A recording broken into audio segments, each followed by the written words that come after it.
네, 여러분 안녕하십니까? 김구 선생입니다. 오늘은 천연문 핵심 281번부터 285번까지 함께 해보도록 하겠습니다. 문장부터 먼저 읽어보고 가죠. 281번. Stereotypes are characteristics imposed upon groups of people because of their race, nationality, gender, and culture. 282번 보겠습니다. A man who does not know a foreign language is ignorant of his own. 283번 볼게요. Those who dream by day are cognizant of many things which escape those who dream only by night. 184번 보겠습니다. The heart of a mother is a deep abyss, at the bottom of which you will always find forgiveness. 285번 볼게요. 희게, a term that comes from Danish, is a mental state of well-being and togetherness. During 희게, people light candles, drink wine, and meet close friends whom they haven't seen in a while. 자, 이렇게 한번 보도록 하겠습니다. 281번 보면요. 우선은 stereotypes are characteristics imposed upon groups of people because of their race, nationality, gender, and culture. 이렇게 해서 좋은 단어들, 좋은 표현들 많은데요. 우선 stereotype 하면은 고정관념이라는 표현이고, characteristic 하면 얘는 특징이라는 뜻을 가지고 있습니다.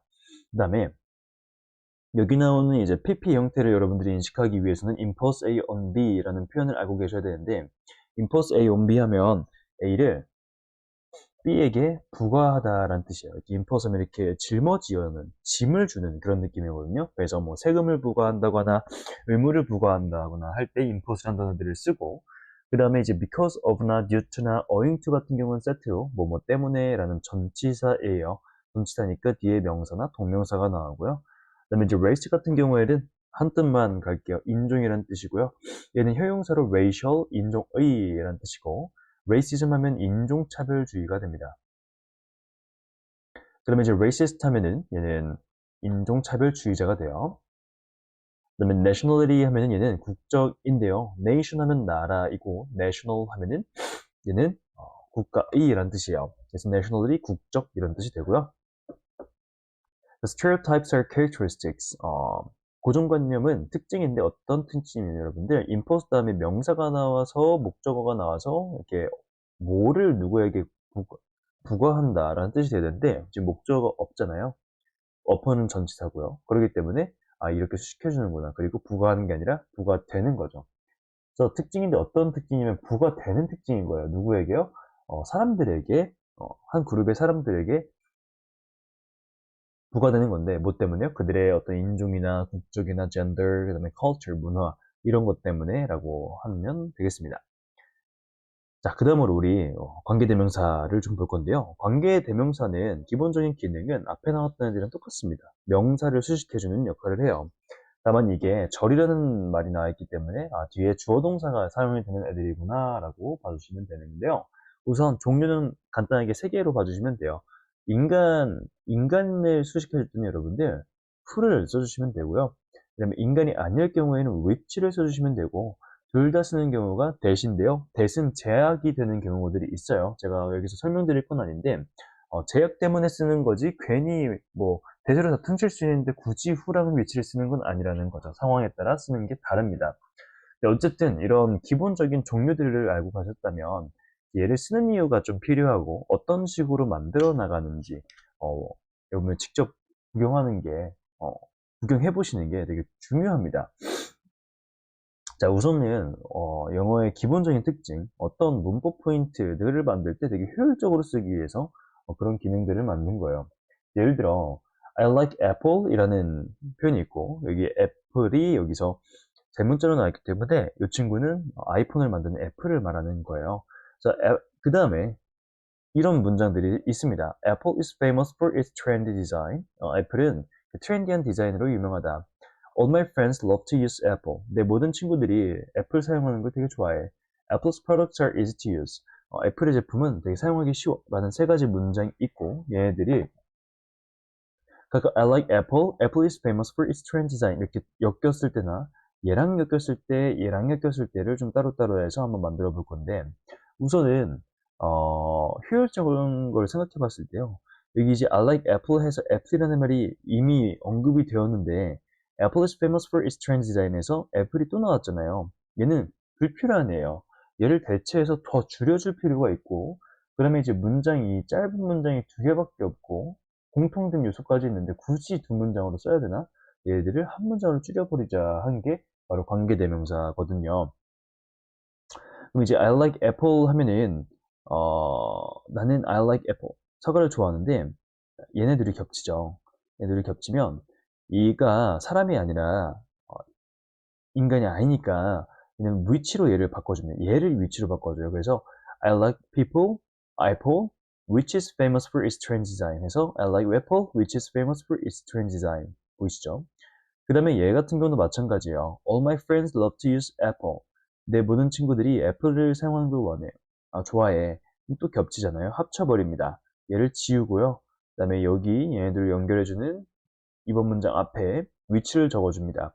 I like apple, which all my friends love to use. 이렇게 되는데요. 이렇게 뒤에 목적어가 빠지네요. 뒤에 목적어가 빠진 경우에 얘를 목적격 관계대명사라고 하고 주어가 여기서 빠진 애를 주격 관계대명사라고 하는데 목적격 관계대명사의 경우에는 생략이 되는 경향이 있어요. 그래서 이렇게 which가 생략이 됩니다. 그럼 어떤 패턴을 보이냐면 apple 다음에 주어 동사가 나와요. I like apple, all my friends love to use 해서 주어 동사 이렇게 나와서 앞으로 이런 목적격 관계대명사는 대부분 생략을 해주기 때문에 명사 플러스 그다음에 주어 동사 패턴이 나오면 무조건 이 주어 동사가 수식해주는구나 라고 봐주시면 좋겠습니다. 그 다음에 이제 3번 보면은 I like apple whose character is to use 이렇게 되는데 이거는 예를 엮어준 거예요. I like apple. 나는 애플을 좋아하는데 애플의 제품은 되게 사용하기 쉬워해서 얘를 이렇게 대체해 주려고 하는데 얘랑 좀 다른 점은 여기는 애플의라고 해서 소유격이 쓰였다는 거예요. 그럴 경우에는 이제 얘를 이렇게 만들어줍니다. I like apple. 나 애플 좋아하는데 그것의 제품들이라고 해서 소유격을 whose라고 바꿔줍니다. 근데 이제 whose 같은 경우에는 왜 쓰냐? 원래는 그냥 소유격으로 해서 whose로 이렇게 써주려고 했던 거예요. 근데 얘는 who is랑 겹치거든요. 그래서 관계대명사는 이렇게 쓰자라고 한 게 whose의 모양입니다. 얘는 소유격 관계대명사라는 거 알아두시면 좋을 것 같아요. 그럼 이제 282번부터 한번 적용하면서 해석해 보도록 할게요. 기본 기능이 항상 앞에 있는 명사 수식이라는 거 여러분들이 잊지 않아 주시면 크게 어려울 거 없을 거예요. A man who does not know a foreign language is ignorant of his own. 자, 우선 foreign language 하면 얘는 외국어이고요. foreign 하면은 얘가 형용사로 외국의라는 뜻이고 foreigner 하면 외국에서 온 사람이어서 외국인이 됩니다. 그다음에 이제 be ignorant of A 하면 A를 모르는 라는 뜻이고 ignore 하면은 무시하다라는 뜻인데요. 이제 ignorance는 이제 ignorant랑 같은 표현이에요. 뭐뭐를 모르는. 그래서 모름인데 모름이라고 하면 좀 어색하니까 무지라고 봐주시는 게 좋습니다. So a man who does not know a foreign language. 한 남자인데 어떤 남자냐면 외국어를 모르는 남자는요 is ignorant of his own. 그 자신의 것을 알지 못합니다라고 해서 그의 자신이라고 하면 그의 자신의 언어를 얘기하는 거겠죠. 외국어를 모르는 사람은 그 자신의 것도 모른다라고 봐주시면 되겠습니다. 그러면 이 283번 보면은 여러분들 이게 those랑 그 뒤에 who가 나오는 경우가 굉장히 많아요. those who 하면은 뭐뭐한 사람들이라고 해주시면 되고 이게 be cognizant of A 이건 진짜 별로 안 쓰는 표현인데 A를 알다라는 표현입니다. 그냥 여기에서만 적용하기 위해서 적어드린 거니까 이렇게 실용성이 많이 없는 애는 굳이 막 외우려고 노력하실 필요는 없습니다. 그 다음에 escape 하면 얘는 탈출하다라는 뜻이고 이건 여러분들이 많이 들어보신 게 escape room cafe 하면은 방탈출 카페예요. 한때 많이 유행했었죠. Those who dream by day. 낮에 꿈을 꾸는 사람들은 알고 있습니다. 많은 것들을 알고 있는데요. 어떤 많은 것들이냐면 which escape. 어떻게 탈출하고 도망가는 많은 것들이요. 누구를 도망가냐면 those who dream only by night. 밤에만 꿈꾸는 사람들에게서 도망가는 많은 것들을 알고 있다는 건데 이게 구체적으로 어떤 의미냐면 낮에 꿈을 꾼다라는 건 뭔가 앞으로 목표나 미래의 어떤 결과 성취를 위해서 꿈을 꾸는 거잖아요.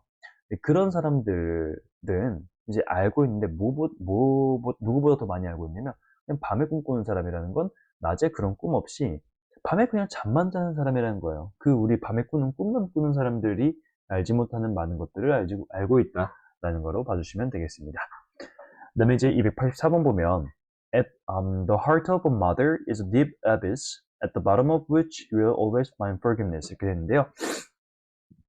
우선 얘는 좀 다른 느낌인데 어떤 느낌이냐면 전치사가 나오고 the bottom of라는 표현까지 나오고 그다음에 which가 뒤쪽에 나오는 거예요. 그럼 여러분들 어떻게 해주셔야 되냐면 이 앞에 있는 나온 애들을 의미를 다 그대로 살려주셔야 돼요. 의미를 살려서 해석해 주셔야 돼요. 이게 무슨 의미인지 해석해 보면서 한번 제가 알려드릴게요. abyss 하면 여러분들 뭐냐면요, 얘는 심연이라는 뜻이에요. 심연이라는 건 끝도 없이 깊은 곳이에요. 그다음에 이제 bottom 하면은 바닥이란 뜻이고, 그다음에 forgiveness 하면 얘는 용서가 되고요. 근데 어디서 왔냐면 동사인 forgive에서 왔습니다. 얘는 용서하다라는 의미입니다. 그래서 어머님의 마음은 깊은 심연입니다. 근데 자, 전치사 의미 살려서라고 했어요. 에서죠. 뭐뭐에서. 바닥에서요. 뭐의 바닥이요? 그것의 바닥에서 당신은 항상 어떤 forgiveness, 용서를 찾을 겁니다. 라고 나오는데요. 여기서 그것은 뭡니까? 앞에 나오는 깊은 심연을 이렇게 수식해 주니까 얘를 받아주시면 돼요. 그래서 깊은 심연인데 그것의 바닥에서 당신은 항상 이걸 찾을 겁니다. 라고 봐주시면 되겠습니다. 그 다음에 285번 볼게요. 희게, a term that comes from Danish, is a mental state of well-being and togetherness. During 희게, people light candles, drink wine, and meet close friends whom they haven't seen in a while. 이렇게 되는데요. term 하면 얘는 용어라는 뜻입니다. 용어. 그 다음에 이제 togetherness 하면 함께함이에요. together가 함께하는 이란 뜻이잖아요. 그 다음에 이제 close 하면은 얘는 가까운 이란 뜻이고, closely 하면은 가깝게 라고 봐주시면 되겠습니다. 그래서 희게라는 게 용어인데요. 어떤 용어냐면 Danish, 데니시에서 덴마크에서 온 이런 용어는 is a mental state, 어떤 정신적인 상태인데 어떤 정신적인 상태요? of well-being and togetherness. 행복과 함께함의 정신적인 상태예요. 그래서 되게 행복하고 다른 사람과 함께하고 싶어하는 상태를 희게라고 데니시에서 부르는데요. 이런 희게 동안에 사람들은 어떤 초를 켜고 와인을 마시고 그다음에 가까운 사람들을 만나는데 어떤 가까운 사람들이냐면 whom they haven't seen, 그들이 어떤 과거부터 현재까지 만나지 못했던 거죠. in a while, 잠시 오랫동안요.